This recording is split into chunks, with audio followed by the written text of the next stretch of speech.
नमस्कार, मैं हूं आपके साथ अनुष्का और आप देख रहे हैं न्यूज समाचार जनता की आवाज। आइए रुख करते हैं आज की खास खबरों की ओर।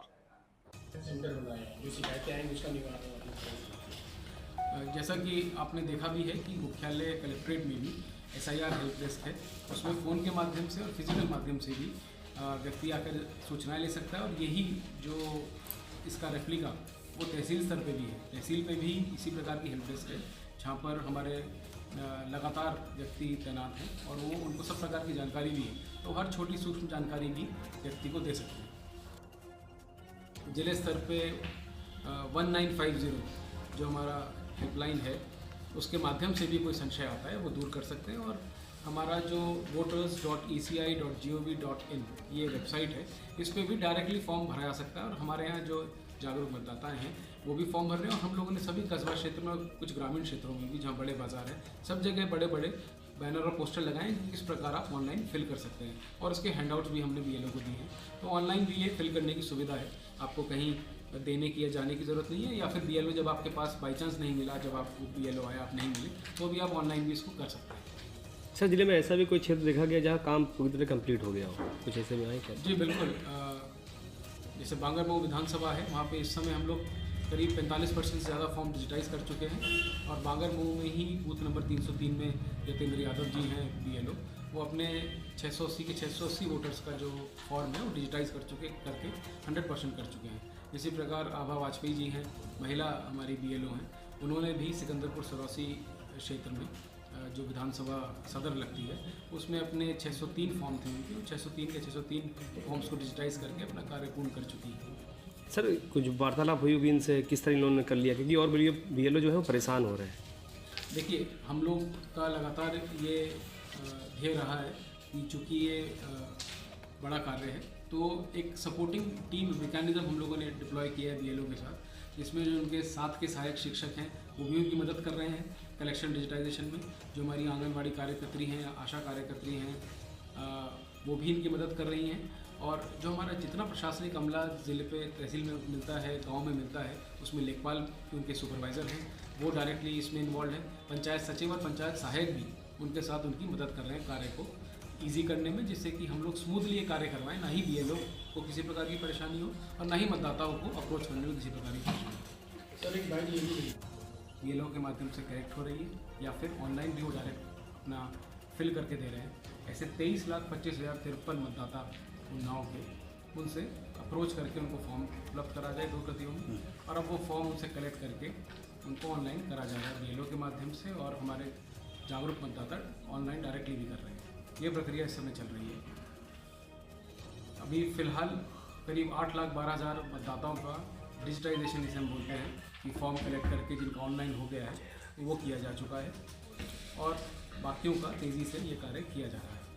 सर, यहाँ पर BLO को सम्मानित किया गया है। अभी एक बार प्रक्रिया के बारे में जो कुछ संशय हैं, कुछ जानकारियाँ वो मैं साझा कर देता हूँ। उसके बाद फिर मैं अभी वर्तमान क्या प्रगति है उस पर आपसे बातचीत कर लूँगा। तो इसमें 3 तरह के जो डाउट्स हैं वो मन में जो हमारे मतदाता हैं, जो फॉर्म फिल कर रहे हैं, वो आते हैं, तो मैं आपके माध्यम से स्पष्ट करना चाहूँगा। BLO के माध्यम से भी लगातार हो रहा है, पर चूँकि संचार का माध्यम मीडिया के माध्यम से और तेज़ी से फैलता है, तो आपके माध्यम से मैं वो क्लियर कर देता हूँ।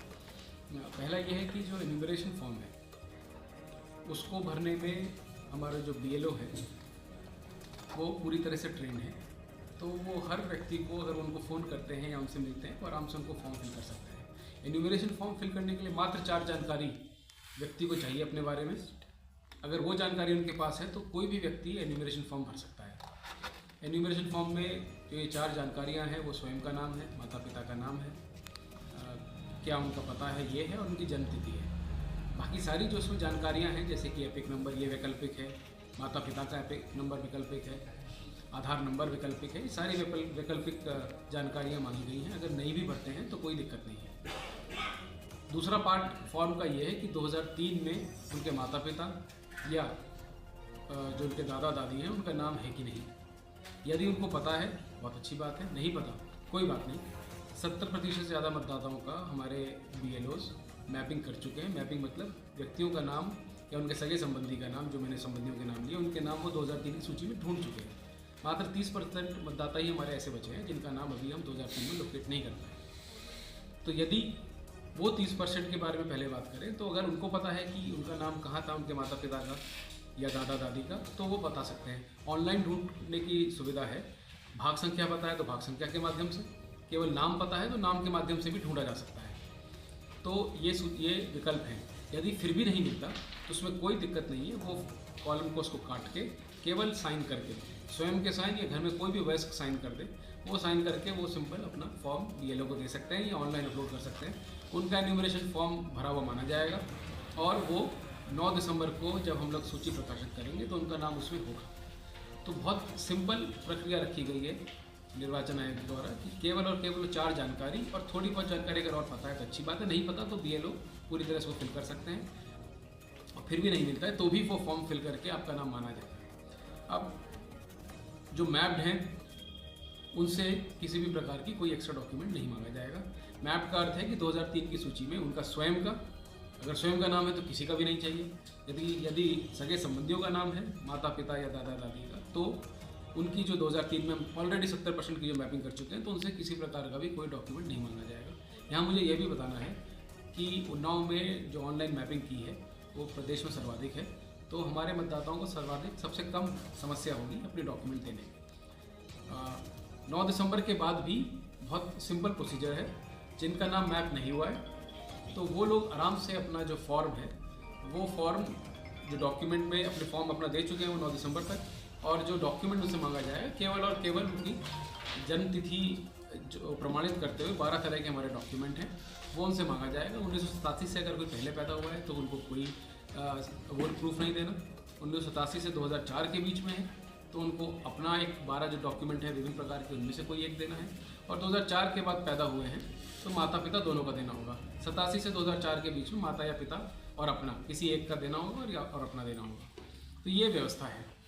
तो ऐसे में ये जो मैंने डिटेल में बताया है इससे आपको ये जानकारी मिली होगी कि बहुत सिंप्लीफाइड व्यवस्था है और किसी का भी इसमें ऐसा स्कोप गलत होने का नहीं है। तो जितना जल्दी फॉर्म, पहली बात ये कहनी है कि जितना भी जल्दी फॉर्म वो संपर्क करके दे दें या ऑनलाइन माध्यम से फिल कर दें तो ये प्रक्रिया आराम से पूरी की जा सकती है, और उसको अपने पास मतदाता फॉर्म को ना रखें, जल्दी फिल करके दे दें, डरे ना किसी प्रकार से। दूसरी बात यह है कि बाई चांस किसी भी कारण से कोई मतदाता वर्तमान में नहीं है, हमने फॉर्म घर पे गए, 3 बार BLO घर पे गए, नहीं मिला, तो जो सतत प्रक्रिया चलती रहती है चुनाव आयोग की, फॉर्म 6 के माध्यम से वो नाम बाद में भी जोड़ा जा सकता है। कुछ त्रुटियां हैं, फोटो गलत है इत्यादि हैं, वो बाद में भी की जा सकती है फॉर्म 8 के माध्यम से, और अगर वो यहाँ नहीं रहता और उसका नाम हटना चाहिए वो फॉर्म 7 के माध्यम से। केवल और केवल फ़र्क इतना है कि इस अवधि का लाभ ये है कि BLO स्वयं जाके, चुनाव आयोग स्वयं जाके संपर्क कर रहा है व्यक्ति से, उनके फॉर्म घर बैठ के ले रहा है, कई बार जा रहा है। जब ये प्रक्रिया खत्म हो जाएगी, जब ये समय अवधि खत्म हो जाएगी तो फिर मतदाता को ये काम स्वयं करना होगा, ऑनलाइन के माध्यम से या फिर फिजिकल माध्यम से। केवल और केवल फ़र्क इतना है। तो ये बहुत अच्छी अपॉर्चुनिटी है मतदाता के लिए कि वो स्वयं से जितनी भी त्रुटियां उनको लगती हैं, नाम सही नहीं है, फोटोग्राफ सही नहीं है, जो पता है उसमें कोई त्रुटि है, वो सभी ठीक करवाई जा सकती हैं। और अगर जो बोगस एंट्रीज़ हैं, किसी की मृत्यु हो चुकी है, अब वो यहाँ पे नहीं रहते, वो भी त्रुटियाँ ठीक करवाई जा सकती हैं। इसके अलावा 3 और मुख्य तरह के संशय हैं जो मतदाताओं के मस्तिष्क में आते हैं। पहला ये है कि जो हमारे फॉर्म 6, 7 और 8 हैं वो अगर एक बार नाम कट गया तो क्या हम दोबारा नहीं भर पाएंगे? तो जैसा मैंने आपको बताया ऐसा बिल्कुल नहीं है। 9 दिसंबर को एक ड्राफ्ट पब्लिकेशन होगा और 7 फरवरी को फाइनल पब्लिकेशन होगा। तो 9 दिसंबर से लेके 8 जनवरी तक अपने डॉक्यूमेंट सबमिट करने का, कोई भी प्रश्न का अगर उनके मन में संशय है वो दूर करने का अच्छी खासी अवधि होगी। उसमें सभी प्रकार की जो समस्याएं हैं वो सॉल्व की जा सकती हैं। एक और इसमें प्रक्रिया की गई है, एक और प्रावधान किया गया है चुनाव आयोग द्वारा, वो बूथ लेवल एजेंट का है। सभी पॉलिटिकल पार्टीज़ द्वारा हमारे जो 2501 बूथ हैं उनमें 5000 से अधिक बूथ लेवल एजेंट कार्य कर रहे हैं। तो वो बूथ लेवल एजेंट के माध्यम से भी अपने फॉर्म सबमिट करवा सकते हैं, कोई संशय दूर कर सकते हैं। और चूँकि वो वहीं के ही हैं और उनसे लगातार बात होती है तो वो इनके माध्यम से भी अपनी जो बात है वो रख भी सकते हैं और अपना फॉर्म फिल करवा सकते हैं, उसमें भी कोई किसी प्रकार का दिक्कत नहीं है। बाकी विभिन्न प्रकार के समस्याओं को दूर करने के लिए हमने सबसे पहले एक FAQ बनाया है जिसमें समान प्रश्न और हल हैं उसके, जो जैसे कि एक प्रश्न में आपके बीच में रखूँ कि जिन निर्वाचकों का गणना फॉर्म प्राप्त नहीं होगा उनका नाम निर्वाचक नामावली में सम्मिलित नहीं होगा या नहीं, तथा इसकी जानकारी पोर्टल पर प्राप्त होगी या नहीं। सिंपल सा उत्तर है कि जिन निर्वाचकों का गणना पत्र प्राप्त नहीं होगा उन्हें एब्सेंट, शिफ्टेड या डेड रिपोर्टेड के रूप में बीएलओ द्वारा पड़ोसी से जांच कर चिन्हांकित कर सूचीबद्ध किया जाएगा तथा मुख्य निर्वाचन पदाधिकारी की वेबसाइट पर प्रारूप निर्वाचक नामावली प्रकाशित के समय ही प्रदर्शित कर दिया जाएगा। ठीक है, तो ये ऐसे 13 तरह के हमारे अलग अलग वो हैं कि घर घर गणना बजट के दौरान कोई नोटिस दिया जाना है तो गणना नोटिस इस समय, गणना बजट के समय कोई भी नोटिस नहीं दिया जाना। तो इससे भी काफ़ी समस्याएं हल होंगी जो हम आपके माध्यम से लोगों के बीच में प्रचार प्रसारित करेंगे। बाकी फॉर्म फिल करना, कैसे फॉर्म फिल करना है इसके बारे में एक नमूना, अगर नाम है 2003 की सूची में नाम नहीं है, अगर ये भी उसी का एक नमूना है, तो ये सारे हमने विभिन्न प्रकार के नमूने भी कि कैसे भरना है फॉर्म को, ये सारे शेयर किए जिससे कि मतदाताओं को आसानी हो और ये बीएलओ के पास भी इसकी प्रतियां मौजूद है। एक और जो संशय दिमाग में आ रहा है और हमको देखने को मिला उससे कुछ एक आध घटना और प्रदेशों में भी है कि एपी के फाइल या लिंक क्रिएट करके मतदाताओं को भ्रमित करने की कुछ साइबर जो क्रिमिनल हैं उनके द्वारा कोशिश की जा रही है। तो इसमें मुझे ये कहना है कि केवल और केवल बीएलओ जो एन्यूमरेशन फॉर्म में ऊपर नाम लिखा है और फ़ोन नंबर लिखा है वो आपके बीएलओ हैं, वही आपसे संपर्क करते हैं, वो भी फिजिकली संपर्क करते हैं। उन्हीं का हक है आपसे बात करके पूछने का कि आप अपना फॉर्म भरने के बारे में जो भी जानकारी है वो लेंगे और कभी भी कहीं भी कोई आपसे ओटीपी इत्यादि नहीं मांगेगा। तो कोई भी ऐसी फाइल आए या कोई भी ऐसा लिंक आए जो अर्जेंटली कहे कि तुरंत करवा दें, नाम कटा दें, ये सब भ्रामक हैं। आप चाहें तो उसकी सूचना भी दे सकते हैं, हम उन पर कार्रवाई भी करेंगे और किसी भी इस प्रकार की भ्रामक सूचना से भ्रमित होने की ज़रूरत नहीं है। आप एन्यूमरेशन फॉर्म केवल और केवल आपका जो बीएलओ है वो आपसे भरवाएंगे, वही संपर्क करेंगे और चुनाव आयोग में कोई भी आपसे इसके बारे में डायरेक्ट संपर्क नहीं करेगा।